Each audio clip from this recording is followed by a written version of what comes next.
बहुत चल ली राहु ने चाल, लेकिन अब नहीं चलेगी राहु की चाल, क्योंकि आप राहु के मर्म को जान जाएंगे। मर्म जानते हैं कि राहु आपसे क्या करवाना चाहते हैं, आपको क्यों गड्ढे में डालना चाहते हैं। आप ये चीज़ अगर आपने समझ ली तो समझिए आप कभी भी जीवन में आगे आने वाले समय में अर्थात 2025 तक आपको कोई भी कष्ट परेशानी नहीं होगी। इस बात की मैं गारंटी दे रहा हूँ। बस आपको समझना है कि राहु आपसे करवाना क्या चाहते हैं, आपको किस दिशा में लेकर जाना चाहते हैं इस बात, क्योंकि राहु एक ऐसे प्लेनेट है जो राती रात स्टार इंसान को स्टार बना देते हैं, अर्थात राती रात करोड़पति बना देते हैं और राती रात इंसान को रोडपति बना देते हैं। आपने अपनी लाइफ में ऐसे बहुत सारे लोग देखे होंगे जो रातों रात करोड़पति बन गए, और बहुत सारे ऐसे भी आपने लोग देखे होंगे जो राती रात में करोड़पति से रोडपति बन गए। ये क्यों हुआ?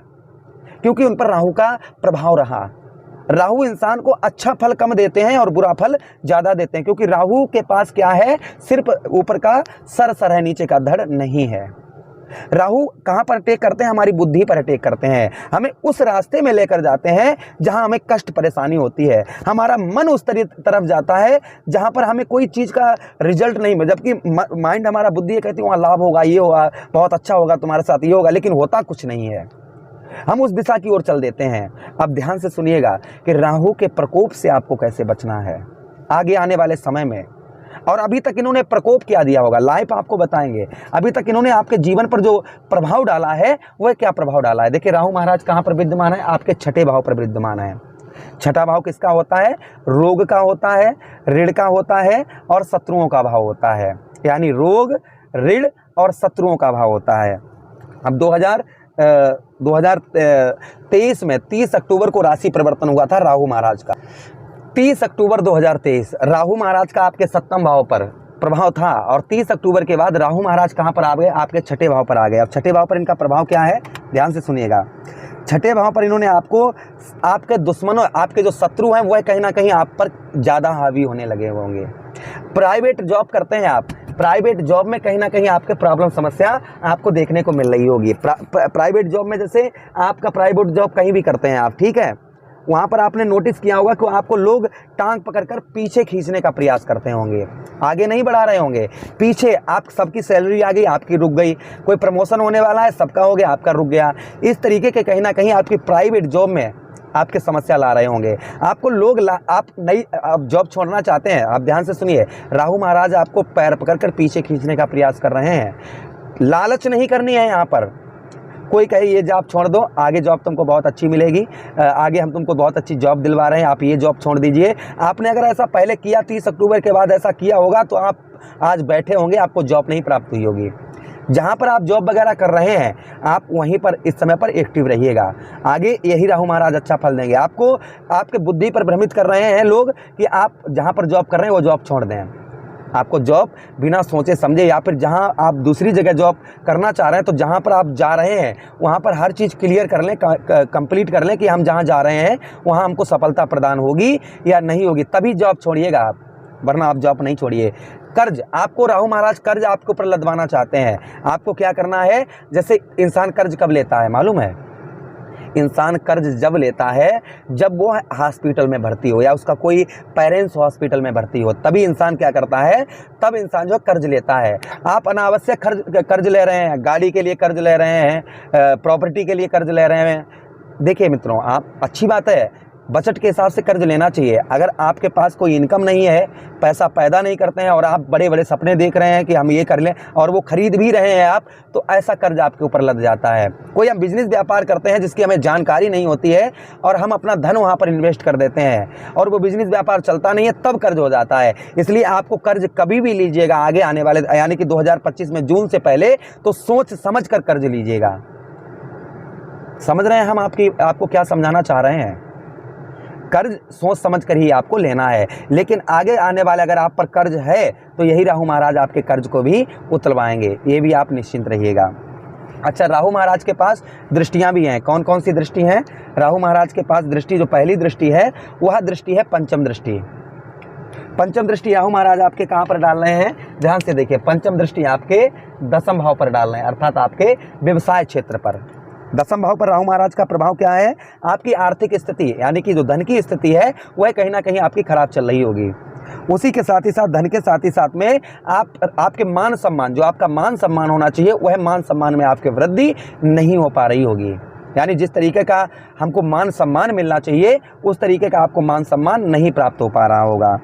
अच्छा, उसी के साथ ही साथ में आगे हम बात करें कि परिवार में मानसिक असंतोष, यानी परिवार में भाइयों से झगड़ा, पत्नी से झगड़ा, माता पिता से झगड़ा, बहनों से झगड़ा, भाइयों से झगड़ा, इस तरीके से पारिवारिक जीवन में आपको शांति कम मिल पा रही है। और सबके साथ ऐसा नहीं हो सकता है, एक आध लोगों के साथ ना हो, लेकिन 80 से 85% लोगों के साथ ऐसा हो रहा होगा।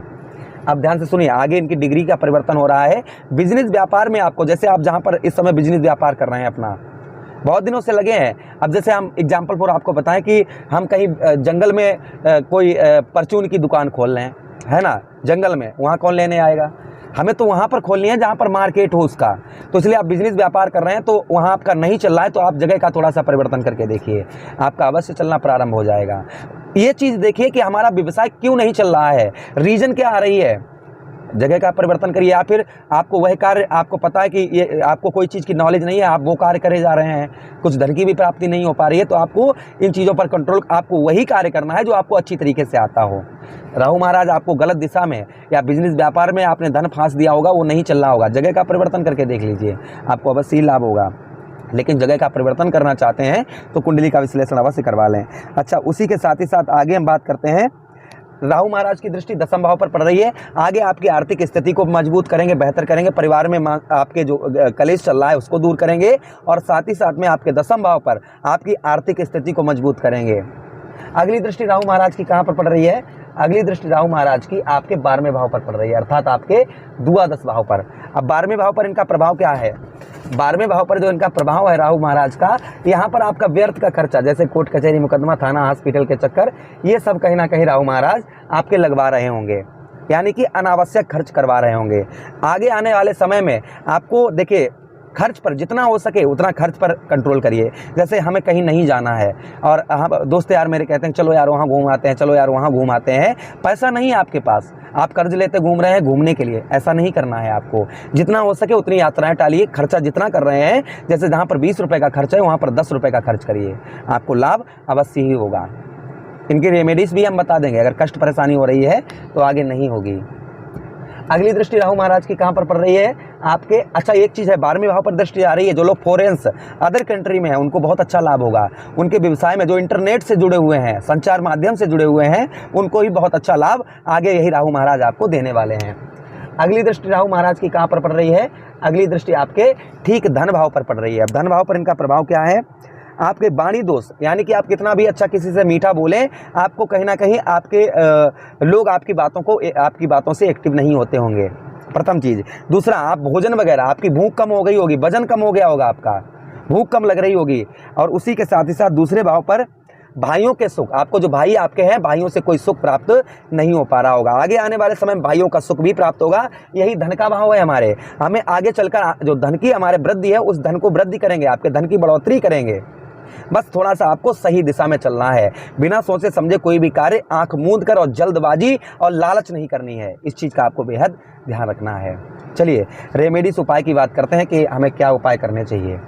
तो राहु महाराज के लिए प्रतिदिन 1 लोटा जल आप शिवलिंग पर चढ़ाइए, सिद्ध शिवलिंग मंदिर होना चाहिए। एक धतूरे का फल या पुष्प रोजाना शिवलिंग पर चढ़ाइए। भगवान शिव से आराधना करिए, हे भगवान भोले बाबा, राहु महाराज जो हमारे जीवन में कष्ट परेशानी दे रहे हैं, प्रभु उनको शांत करें, हम आपके शरण में हैं। प्रभु हमारे जीवन में जो कष्ट परेशानी हो रही है उनको हरें। ऐसी प्रार्थना विनती रोजाना आपको प्रतिदिन भगवान शिव के आगे करनी है।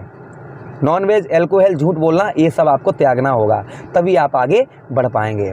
मुझे आदेश दीजिए, किसी अन्य प्रोग्राम में पुनः भेंट करते हैं।